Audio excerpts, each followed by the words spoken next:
कौन नहीं चाहता कि उसका मेंटर एक यूपीएससी रैंकर हो। 2021 के फाइनल रिजल्ट्स में सिविल्स दिल्ली आईएएस के 200 से भी ज्यादा सिलेक्शंस हैं। Guys, I am going to connect you 1-to-1 with civils Delhi rankers for free. There is a link in the description, fill it and schedule a session. These ranker will prepare a timetable and a personalized plan for you। ये toppers आपको exactly वही बताएंगे कि कौन सी book follow करनी है, कौन सा चैप्टर पढ़ना है। They will guide you in answer writing, mocks and accessing them। Don't miss this golden opportunity to get mentored by a ranker। Hello everyone, मेरा नाम कौशल किशोर है और मैंने यूपीएससी द्वारा आयोजित इंडियन फॉरेस्ट सर्विस एग्ज़ाम में रैंक 80 प्राप्त किया है। आज हम इस वीडियो में कोशिश करेंगे कि किस तरीके से जो इंडियन फॉरेस्ट सर्विस का जो प्रीलिम्स है, क्योंकि इसका जो कट ऑफ है वो सिविल सर्विसेज एग्जामिनेशन के कट ऑफ से almost every year 15 to 20 marks higher जाता है। तो हम किस तरीके से ये सुनिश्चित करें कि हमारा इंडियन फॉरेस्ट सर्विस का प्रीलिम्स भी ईजिली क्लियर हो। तो जैसे कि लास्ट टाइम मैंने इसका प्रीलिम्स कट ऑफ क्लियर किया है, तो मैंने कुछ एक टिप्स और ट्रिक्स डेवलप किया है, जो कि 3-4 बार मैंने जब क्लियर किया है प्रीलिम्स को तो उससे मैंने डेवलप किया है।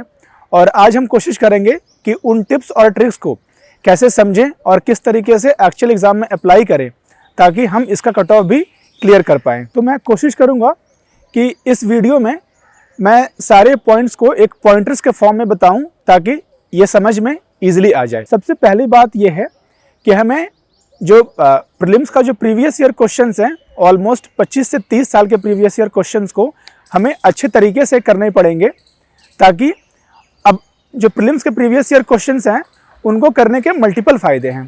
पहले मल्टीपल फ़ायदा ये है कि कुछ फोकस एरियाज़ होता है यूपीएससी का, जहाँ से question almost every second year या फिर कह सकते हैं ऑलमोस्ट एवरी ईयर पूछे जाते हैं।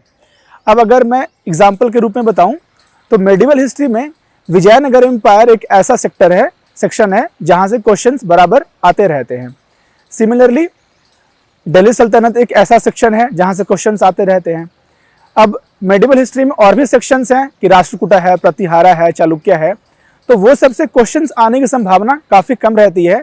तो अगर जब हम कोशिश करें पढ़ाई करने की तो हम यहाँ पर ज़्यादा फोकस दें जब रिवाइज हम करने की कोशिश करें। तो जैसे विजयनगर एम्पायर है, क्वेश्चन 2019 में भी आया था जिसमें कि कल्याण मंडपम को लेकर के था।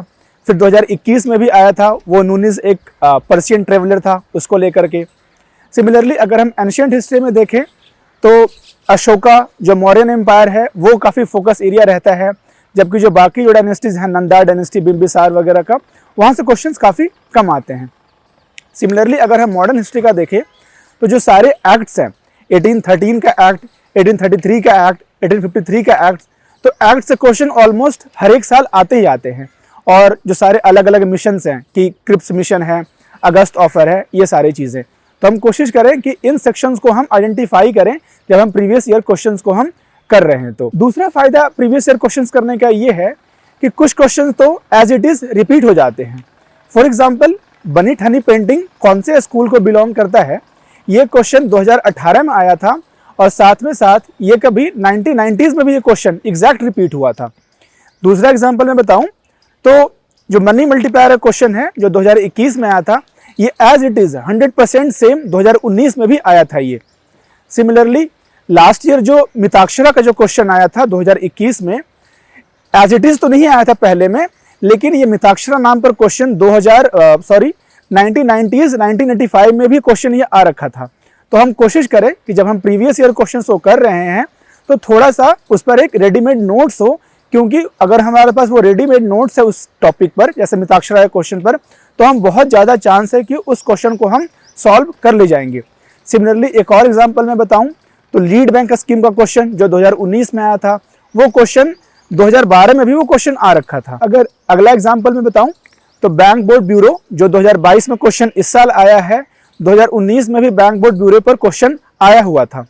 और फिर एक गोल्डन महसीर पर एक क्वेश्चन आया था इस बार कि इनमें से कौन सा बर्ड नहीं है, तो 2019 में भी महसीर नाम का जो फिश है इस पर क्वेश्चन आ रखा था। तो अगर हमें ये मालूम है कि महसीर नाम की फिश होती हैं तो सिमिलरली गोल्डन महसीर भी फिश ही होंगी।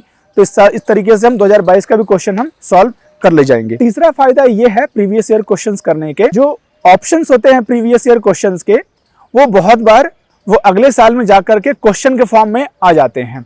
इसका मतलब क्या है, जैसे घड़ियाल पर जो क्वेश्चन 2017 में आया था कि घड़ियाल जो क्रिटिकली इंडेंजर्ड एनिमल है वो कौन से एरिया में या फिर कौन से रिवर बेड्स में फाइंड होते हैं, तो ये क्वेश्चन 2015 में भी एक बार आया था, लेकिन उसमें वो ऑप्शंस के रूप में प्रेजेंट था। और फिर 2017 में यूपीएससी ने क्या किया कि उस ऑप्शन में जो क्वेश्चन था उसको उन्होंने क्वेश्चन बना दिया 2017 में जा करके। सिमिलरली जो बायो एस्फाल्ट पे क्वेश्चन आया था 2020 में, बायो एस्फाल्ट पे क्वेश्चन 2012 में भी एक बार आया हुआ था। अगला एग्जाम्पल मैं बताऊं तो जो एशियन इंफ्रास्ट्रक्चर इन्वेस्टमेंट बैंक है, जो 2022 में क्वेश्चन आया कि इनमें से किसका इंडिया मेंबर है कि नहीं, 2019 में भी इस पर क्वेश्चन आया हुआ था। तो इस तरीके से हम देखते हैं कि कैसे जो ऑप्शंस हैं प्रीवियस ईयर के वो क्वेश्चन बन जाते हैं अगले साल के। ये 3 फायदे के अलावा जो सबसे बड़ा जो फायदा हमारे पास जो निकल कर आता है कि जब हम प्रीवियस ईयर क्वेश्चंस को 2 बार 4 बार करते हैं तो कुछ टिप्स एंड ट्रिक्स निकल कर आते हैं, जिससे हमें मालूम चलता है कि जब हमें क्वेश्चन का आंसर नहीं भी मालूम होता है तो किस तरीके से हम सही आंसर को हम गेस वर्क, और गेस वर्क ये कोई रैंडम गेस वर्क नहीं है, ये बिल्कुल लॉजिकल गेस वर्क है। अब ये आगे बताने से पहले मैं एक डिस्क्लेमर दे देना चाहता हूँ कि ये जो सारे टिप्स एंड ट्रिक्स हैं, ये अगर आप 10 क्वेश्चन है तो ये 10 पे तो नहीं लगेगा, लेकिन डेफिनेटली ये 6, 7, 8 क्वेश्चन पर लगेगा और ये डेफिनेटली आपको पॉजिटिव मार्क्स ही दे जाएगा। इसमें कुछ बेसिक रूल्स हैं जो आप सब में बहुत सारे जानते होंगे, और उसके बाद कुछ एडवांस्ड रूल्स हैं जो कि मैंने प्रीवियस ईयर क्वेश्चंस को सॉल्व किया है तो उससे मैंने फाइंड आउट किया है। तो सबसे पहले बेसिक रूल्स को देख लेते हैं कि जैसे एक्सट्रीम वर्ड्स हैं जैसे कि ऑल, नन, नेवर या एनी, ये सारे गलत होते हैं। जैसे 2014 का क्वेश्चन में ये आया था कि अगर temperature of the world increase by 2 degree Celsius तो ऑल वेटलैंड्स विल डिसअपीयर। तो यहाँ पर ऑल ये काफ़ी एक्सट्रीम वर्ड है, और ये एक्सट्रीम वर्ड्स इस कारण भी गलत होते हैं क्योंकि लॉजिकल सेंस से आप देखें तो सारे वेटलैंड्स डिसअपीयर नहीं हो सकते हैं, क्योंकि कुछ नए वेटलैंड्स क्रिएट हो जाएंगे ग्लोबल वार्मिंग होने के कारण। दूसरा रूल ये है कि जो साइंस एंड टेक क्वेश्चन में होते हैं, अगर वो पॉसिबिलिटी का अगर उसमें सेंस आ रहा हो तो वो जनरली वो सही होते हैं, लेकिन हमें इसमें कुछ खास ध्यान रखने पड़ेंगे कि अगर कोई ऑप्शन बिल्कुल out of the blue, out of the world type अगर ऑप्शन दिया हुआ है तो वो गलत रहेगा। जैसे 2020 में क्वेश्चन आया था कि आर्टिफिशियल इंटेलिजेंस के प्रेजेंट डेवलपमेंट से क्या क्या पॉसिबल है अभी। अब उसमें एक ऑप्शन ये था कि wireless transmission of electrical energy हो जाएगा।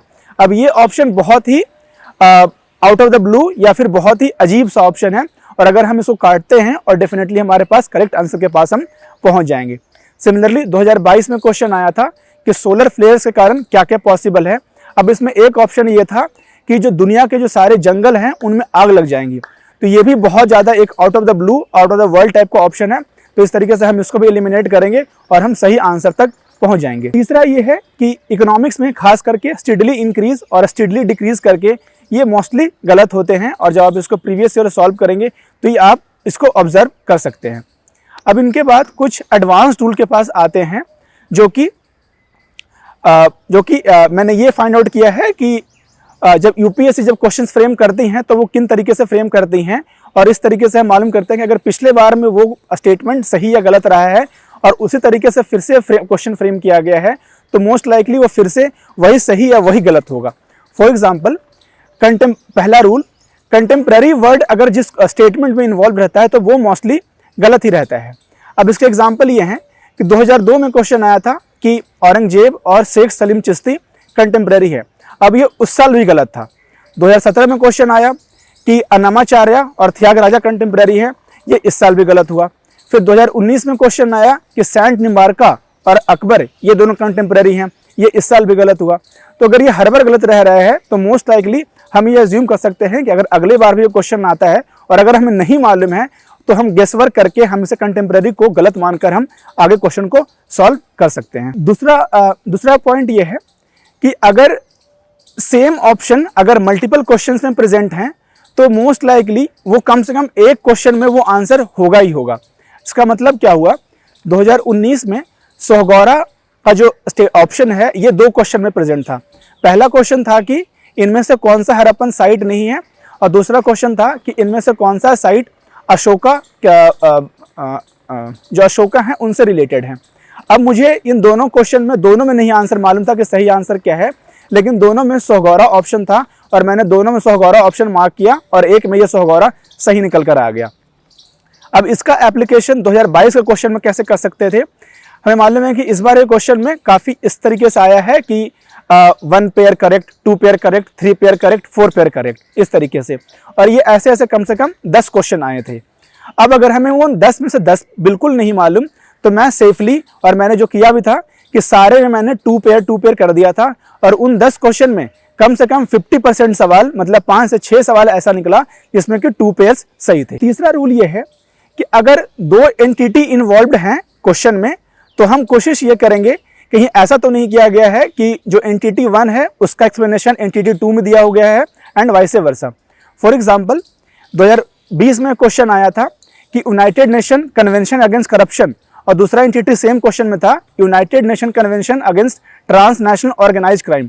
तो जो एक्सप्लेनेशन जो इवन CAC का था वो इवन TOC का स्टेटमेंट में दिया हुआ था और जो इवन TOC का स्टेटमेंट था वो इवन CAC में दिया हुआ था। इसको मालूम कैसे करेंगे?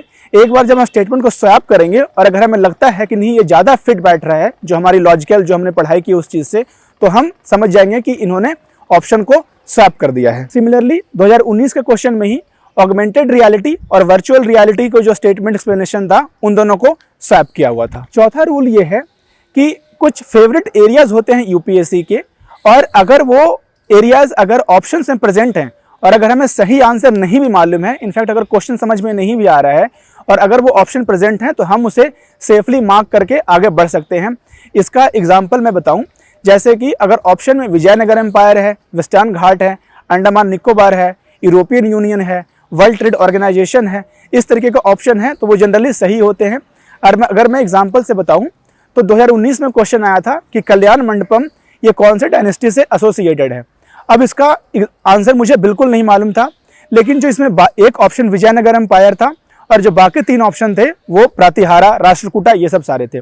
तो मैं ये लॉजिकल गेस लगाया कि अगर क्वेश्चन UPSC पूछेगी तो विजयनगर एम्पायर से पूछेगी क्योंकि ये इनका फेवरेट एरिया है, और मैंने विजयनगर एम्पायर को मार्क किया और वो सही निकल कर आया बिल्कुल। सिमिलरली 2016 में क्वेश्चन आया था कि जो लॉन्गेस्ट बैम्बू है वो कहाँ फाइंड आउट होते हैं, तो अंडमान निकोबार आंसर था। Similarly European Union as a answer बहुत बार आया है। For example general data protection rule पर क्वेश्चन आया था। 2017 में BTIA जो ट्रीटी है इंडिया कर रही है, ये किन के साथ कर रही है, तो उसका आंसर भी EU था। 5वां रूल ये खास करके उन क्वेश्चंस के लिए है जहां पर टर्मिनोलॉजीज इन्वॉल्व होती हैं। जहां पर टर्म्स इन्वॉल्व हैं वहां पर हमारे पास 2 तरीके हैं। पहला तो हम वर्ड्स को ब्रेक करेंगे 2 पार्ट में और साथ ही साथ उसका हिंदी मीनिंग में देखने की कोशिश करेंगे कि उसका मीनिंग क्या है। फॉर एग्जाम्पल 2021 में क्वेश्चन आया था कि इनमें से कौन सा एनिमल है जो खुद को रोल करके खुद को बचा लेती हैं प्रीडेटर से। अब उसमें एक पॉर्क्यूपाइन ऑप्शन था जो कि हमें मालूम था कि पॉर्क्यूपाइन तो होगा ही होगा, लेकिन दूसरा ऑप्शन जो था हेजहॉग, इसके बारे में मुझे नहीं मालूम था। तो मैंने इस वर्ड को ब्रेक किया हेज प्लस हॉग करके। अब हेज का मीनिंग मुझे मालूम है कि हेज का मीनिंग जब शेयर मार्केट्स में लोग इन्वेस्ट करते हैं तो वहाँ पर अपने वो पैसे को हेज करते हैं, किस तरीके से पैसे को सिक्योर किया जाए। तो हेज का मतलब यहाँ पर सिक्योर से हो गया, प्रोटेक्ट से हो गया। और हॉग का मीनिंग, हॉग का मतलब एनिमल ही होता है, जैसे वाइल्ड हॉग होता है। तो मैं समझ गया कि हेज हॉग भी वही होगा जो खुद को प्रोटेक्ट करेगा सिक्योर, खुद को रोल करके। सिमिलरली 2020 में क्वेश्चन आया था कि ये परामिता, ये जो परामिता है इसका मीनिंग क्या है। तो अगर हम परामिता वर्ड को ब्रेक करें तो ये पर प्लस मीत से आएगा। पर मतलब होता है कोई दूसरा, someone other than the self one, और मीत का मतलब होता है फ्रेंड। और अगर इसको हम बोधिसत्वा से रिलेट करें तो इजिली हम सही आंसर पर पहुंच जाएंगे। सिमिलरली श्रमणा का मीनिंग क्या होता है, तो श्रमणा से मीनिंग समझ जाएंगे जो श्रम करते हैं, और वो पृष्ठ तो बिल्कुल नहीं होंगे, इस तरीके से आंसर फाइंड कर सकते हैं। सिमिलरली परिव्रजक का मीनिंग क्या होता है, तो व्रजन करना मतलब हम जानते हैं कि टू वॉन्डर, और इधर उधर घूमने का मतलब होता है। तो जो वॉन्डरर या फिर तो उसका मीनिंग से वो हम उसे सॉल्व कर सकते थे। छठा रूल ये है कि हमें जो क्वेश्चन है उनके हर एक वर्ड्स डिसाइफर करना पड़ेगा। इसी कारण क्वेश्चंस को पढ़ना बहुत ज़्यादा इंपॉर्टेंट हो जाता है। फॉर एग्जाम्पल 2022 में क्वेश्चन आया था, बायो रॉक पर आया था क्वेश्चन कि बायो रॉक इसका मीनिंग क्या है। तो अगर इस वर्ड को हम ब्रेक करें तो एक हो जाएगा बायो और दूसरा हो जाएगा रॉक। तो बायो समथिंग कुछ एक लिविंग बींग से है, और रॉक है जो रॉक है। अब जो कोरल रीफ वाला जो ऑप्शन था ये बेस्ट फिटिंग ऑप्शन था, तो इस तरीके से हम इसको फाइंड कर सकते हैं। सिमिलरली 2020 में क्वेश्चन आया था कि इनमें से कौन सा जो किंग है इनके इंस्क्रिप्शन पर कुछ एक रिलीजियस मैसेज दिया हुआ था। उसमें एक ऑप्शन अशोका था। वह मालूम है कि अशोका के टाइम में काफ़ी सारे इंस्क्रिप्शंस बने थे, major edict, minor edict, rock pillar inscriptions काफ़ी सारे बने थे, और अशोका एक फेवरेट ऑप्शन भी आता है यूपीएससी में। इस तरीके का हम अशोका को टिक करेंगे और हमें सही आंसर मिल जाएगा। सिमिलरली एक और क्वेश्चन आया था कि कॉमन कार्बन मेट्रिक का मीनिंग क्या होता है। तो अब हम मेट्रिक वर्ड से ये जरूर डिसाइफर कर सकते हैं कि मेट्रिक मतलब कोई असेसमेंट होता है, और जो 2020 में क्वेश्चन आया था तो जिस ऑप्शन में असेसमेंट वर्ड रहेगा इस तरीके से हम बाकी को कट करके हम असेसमेंट वर्ड वाला को हम टिक करके सही आंसर पर आ सकते हैं। अगला रूल जो है ये है कि बहुत सारे क्वेश्चंस में सेम क्वेश्चन में दो अलग अलग स्टेटमेंट जस्ट ऑपोजिट नेचर के होते हैं और वो कभी साथ में नहीं आ सकते। फॉर एग्जाम्पल कि एशियन इंफ्रास्ट्रक्चर इन्वेस्टमेंट बैंक पर क्वेश्चन 2019 में आया था। इसमें एक स्टेटमेंट ये था कि AIIB can not have member other than the Asian Nations. अब इसमें दूसरा ऑप्शन ये भी था कि AIIB is having more than 80 Nations. तो हम ये समझ जाएंगे कि अब एशिया में तो केवल 55 कंट्रीज हैं, तो ये कैसे पॉसिबल है कि एशिया के बाहर कोई मेंबर्स भी नहीं है और इनमें 80 से ज़्यादा मेंबर्स भी हैं। तो ये दोनों स्टेटमेंट जस्ट उल्टा हैं और इस तरीके से हम ऑप्शंस को कट आउट कर सकते हैं। सिमिलरली चैत्या और विहारा पर क्वेश्चन आया था कि चैत्या क्या है और विहारा क्या है, और दो स्टेटमेंट जस्ट ऑपोजिट थे। तो इस तरीके से बाकी दो स्टेटमेंट उनको हम कट करके इन दोनों के बारे में हम सोच सकते हैं। सिमिलरली एक क्वेश्चन और आया था कि स्टेटमेंट 1 था इन्फ्लेशन बेनिफिट्स द डेटर्स, और दूसरा स्टेटमेंट ये था कि inflation benefits the share holders. अब जो डेटर्स हैं और जो शेयर होल्डर्स हैं जस्ट ऑपोजिट हैं, इस कारण हम इन दोनों में से किसी एक को कट करके सही आंसर पर आ सकते हैं। कौन नहीं चाहता कि उसका मेंटर एक यूपीएससी रैंकर हो। 2021 के फाइनल रिजल्ट्स में सिविल्स दिल्ली आईएएस के 200 से भी ज्यादा सिलेक्शंस हैं। Guys, I am going to connect you 1-to-1 with civils Delhi rankers for free. There is a link in the description, fill it and schedule a session. These ranker will prepare a timetable and a personalized plan for you. ये toppers आपको exactly वही बताएंगे कि कौन सी book follow करनी है, कौन सा चैप्टर पढ़ना है। They will guide you in answer writing, mocks and accessing them. Don't miss this golden opportunity to get mentored by a ranker. Similarly एक क्वेश्चन वायरस पर आया था कि पहला इसमें यह था कि वायरस को सिंथेटिकली एक कल्चरल मीडियम में हम बना सकते हैं, और दूसरा स्टेटमेंट इसमें यह था कि वायरस दूसरे फॉर्म से एनर्जी को सिक्योर करती है। तो ये दोनों जस्ट उल्टा हो जाता है स्टेटमेंट, और इस तरीके से हम एक को कट करके हम सही आंसर पर आ सकते हैं। तो इन सारे एग्जांपल्स बताने का मेरा मीनिंग ये था। ये डेफिनेटली ये एग्जॉस्टिव नहीं है, और आप खुद से भी क्वेश्चंस, प्रीवियस ईयर क्वेश्चंस को करेंगे तो आपके पास खुद से भी बहुत सारे ट्रिक्स निकल कर आएंगी, और जिनको आप नोट करके और प्रॉपर तरीके से प्रैक्टिस करके जो फाइनल प्रीलिम्स होगा उसमें भी आप लगा सकते हैं, और जो प्रीलिम्स है सिविल सर्विसेज का भी और इंडियन फॉरेस्ट सर्विस का भी आप क्लियर कर सकते हैं।